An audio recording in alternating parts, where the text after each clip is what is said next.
Hello दोस्तों, good morning. तो दोस्तों बहुत सारे लोग मैसेज कर रहे हैं जॉब के लिए और ज़्यादातर लोग ऐसे लोग हैं जो कि कंसल्टेंसी का सहारा लेना चाहते हैं जॉब पाने के लिए। तो इस वीडियो में दोस्तों मैं आपको बताने वाला हूं कि कंसल्टेंसी का सहारा लेना कहां तक जायज़ है और क्या सच में आपको कंसल्टेंसी के थ्रू जॉब मिलता है कि नहीं। तो सबसे पहले दोस्तों, अगर आप फ्रेशर कैंडिडेट हैं तो मैं आपको सजेस्ट करता हूं कि दोस्तों आप शुरू में आप कंसल्टेंसी का सहारा नहीं लें, क्योंकि दोस्तों यहाँ पे जो है मतलब ज़्यादातर कंसल्टेंसी कह सकते हैं मतलब 70 से 80% मतलब फ्रॉड करते हैं। फ्रॉड करने का मतलब होता है दोस्तों, वो आपको जो भी बताते हैं, आपको अगर बताते हैं आपको 20,000 का सैलरी मिलेगा तो उसके अकॉर्डिंग वो आपको जॉब नहीं लगाते हैं। अगर आप बोलते हैं हमें सैनिक ग्रुप में जॉब चाहिए या फिर मर्सरीज में या फिर बॉस में जॉब चाहिए, तो वो उस कंपनी में जॉब नहीं दिलाते हैं। शुरू में आपको बोल देंगे कि इस कंपनी में जॉब लग जाएगा, आपको सैलरी भी मिल जाएगा। जो आप बोलेंगे मर्सरीज में जॉब चाहिए तो वो बोल देगा कि लग जाएगा, लेकिन बाद में आपको उस कंपनी में वो जॉब नहीं लगवाते हैं। किसी छोटे कंपनी या फिर कॉन्ट्रैक्ट बेस पे भी आप को जॉब लगवा देते हैं। तो यही सिस्टम है कि आपके अकॉर्डिंग वो आपको जॉब नहीं लगवाते हैं। तो दोस्तों अगर आप फ्रेशर कैंडिडेट हो, अगर आप पहली बार पुणे आए हो और जॉब सर्च कर रहे हो, तो दोस्तों आप कहीं ना कहीं किसी न किसी कंपनी में दोस्तों आप कॉन्ट्रैक्ट बेस पे जॉब कर लो। ऐसा मैं क्यों कर रहा हूँ दोस्तों, क्योंकि दोस्तों अगर आप शुरू में कंसल्टेंसी का सहारा लोगे तो दोस्तों आपके पास पैसे वगैरह कम होते हैं। अगर आपके साथ फ्रॉड हो गया, अगर आपको जॉब नहीं लगा, दोस्तों आपका हिम्मत नहीं होता है कि किसी दूसरे कंसल्टेंसी के पास जाएं और दोस्तों आप यहाँ पे घूमते रह जाते हो। जो भी पैसे वगैरह होते दोस्तों सारा खर्च हो जाता है। लेकिन अगर आप कॉन्ट्रैक्ट बेस पे जॉब कर लेते हो तो कम से कम दोस्तों 1 महीने तक आराम से आपका 10,000 12,000 बन जाता है और उससे दोस्तों आप किसी अच्छे कंपनी में जॉब सर्च कर सकते हो।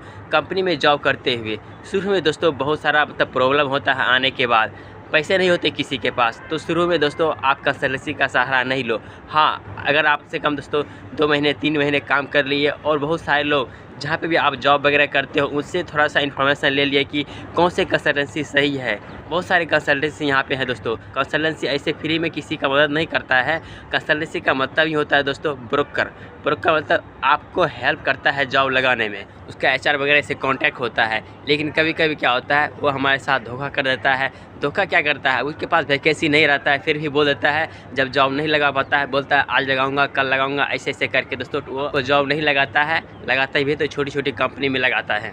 यदि आप ITI डिप्लोमा फिर BTech कैंडिडेट हो दोस्तों, आपको यहाँ पे आराम से शुरू में भी NAPS पे कहीं ना कहीं लग सकता है। लेकिन शुरुआत में NAPS में ज्वाइन करने के लिए मैं नहीं कह रहा हूँ, क्योंकि दोस्तों पता है अगर आप यहाँ पे मान लो आप बजाज इलेक्ट्रिकल आओगे या फिर महिंद्रा वगैरह कंपनी आओगे तो वहाँ पे इसका कोई गारंटी नहीं है, या फिर टाटा मोटर में भी आओगे ना, इसका कोई गारंटी नहीं है कि दोस्तों आपका जो भी क्वालिफिकेशन है आपके ट्रेड के अकॉर्डिंग वहाँ पे जॉब मिलेगा। इसीलिए दोस्तों यहाँ पे आने के बाद आपको सिस्टम को समझना पड़ेगा। शुरुआत में आपको कोई भी मतलब मान लो आपने NAPS से ज्वाइन कर लिया और एक बार रजिस्टर होने के बाद आपका दोबारा दोस्तों आपका NAPS में ज्वाइनिंग नहीं हो सकता है। एक बार रजिस्टर होने के बाद तो आप वहाँ पे फंस जाओगे। इसलिए दोस्तों आपको रजिस्ट्रेशन कराने से पहले आपको ऐसे ही किसी नॉर्मल कंपनी में एज ए कॉन्ट्रैक्ट बेस पे या फिर विदाउट NAPS पे या फिर नेट्स पे आपको ज्वाइन करके जॉब करना होता है। आपको सिस्टम को समझना पड़ेगा कि आपके ट्रेड के अकॉर्डिंग कौन कौन से कंपनी है। ऐसे नहीं मतलब रजिस्टर कर जाना है। 3-4 मतलब ट्रेनिंग स्कीम है जिसके अंदर आपको मतलब ट्रेनिंग मिलता है। अगर वो भी ख़त्म कर लोगे मतलब 1 महीने काम करके 2 महीने काम करके, तो आप कहीं के नहीं रह जाओगे। आप किसी अच्छी कंपनी में आप ट्रेनिंग के लायक भी नहीं रह जाओगे। इसलिए दोस्तों कॉन्ट्रैक्ट बेस्ड जॉब होता है जहाँ पे कोई मतलब उसका वैल्यू नहीं होता है। वैल्यू का मतलब ये होता है कि आपको सर्टिफिकेट वगैरह नहीं दिया जाता है, कहीं पे आपका रजिस्ट्रेशन वगैरह नहीं होता है, बस आप जॉब करते हो कंपनी के नज़र में। तो वहाँ से आप एक्सपीरियंस ले लो। उसके बाद दोस्तों आप किसी अच्छे कंपनी में चाहे NAPS पे हो, NAPS पे हो, NETS पे हो या फिर दोस्तों GET या फिर DET के बेस पे आराम से वहाँ पे जॉब कर सकते हो। शुरुआत में कंसल्टेंसी का सहारा नहीं लेना, नहीं तो बस आपको घर जाना पड़ेगा। चाहे आप किसी भी स्टेट से आते हो, चाहे महाराष्ट्र से आते हो, बिहार से, UP MP से, कहीं से भी आते हो। और याद रखना कंसल्टेंसी वाले 1 या 2 कंसल्टेंसी है जो आपको फ्री में जॉब लगाते हैं, नहीं तो जितने भी कंसल्टेंसी है चार्जेबल होता है, क्योंकि मतलब फ्री में किसी के पास टाइम नहीं है जो आपको जॉब लगाने में मदद करेगा। और आपको पता ही है हमारा नोट कंसल्टेंसी है जहाँ पे आपको किसी भी तरह से पैसे की मांग नहीं की जाती है। वीडियो के डिस्क्रिप्शन में हमारा लिंक रहता है व्हाट्सएप ग्रुप का, जहाँ पे हमारा मतलब डेली वैकेंसी आती है, अलग अलग कंपनी का वैकेंसी आती है, अलग अलग स्टेट का आता है और पूरा फ्री ऑफ कॉस्ट होता है। कोई भी मांगता है तो आप पैसे ना देंगे, अगर देते हैं तो उसका जिम्मेवार आप खुद होंगे। तो याद रखें, हमारा सारा वेरीफायर होता है, जो भी वैकेंसी आता है और फ्री ऑफ कॉस्ट होता है। वीडियो के डिस्क्रिप्शन में लिंक है, आप व्हाट्सएप ग्रुप को ज्वाइन कर लें और नोट कंसल्टेंसी के साथ जुड़े रहें। आपको डेली जॉब वैकेंसी देखने को मिलता है हर क्वालिफिकेशन वालों के लिए।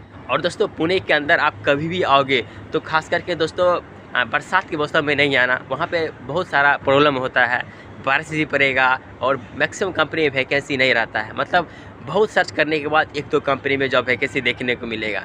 तो बरसात के मौसम को छोड़कर आप कभी भी पुणे आ सकते हो, आपके लिए वैकेंसी रहता ही है, हमेशा रहता है। तो उम्मीद करता हूँ दोस्तों कंसल्टेंसी के बारे में जिसके भी मन में थोड़ा सा भी सवाल आ रहा होगा तो सारा क्लियर हो गया होगा, और भी कोई सवाल मन में उठ रहा है तो आप कमेंट कर सकते हैं। तो बस दोस्तों फिर मिलते हैं किसी इसी तरह के इन्फॉर्मेटिव वीडियो में, तब तक के लिए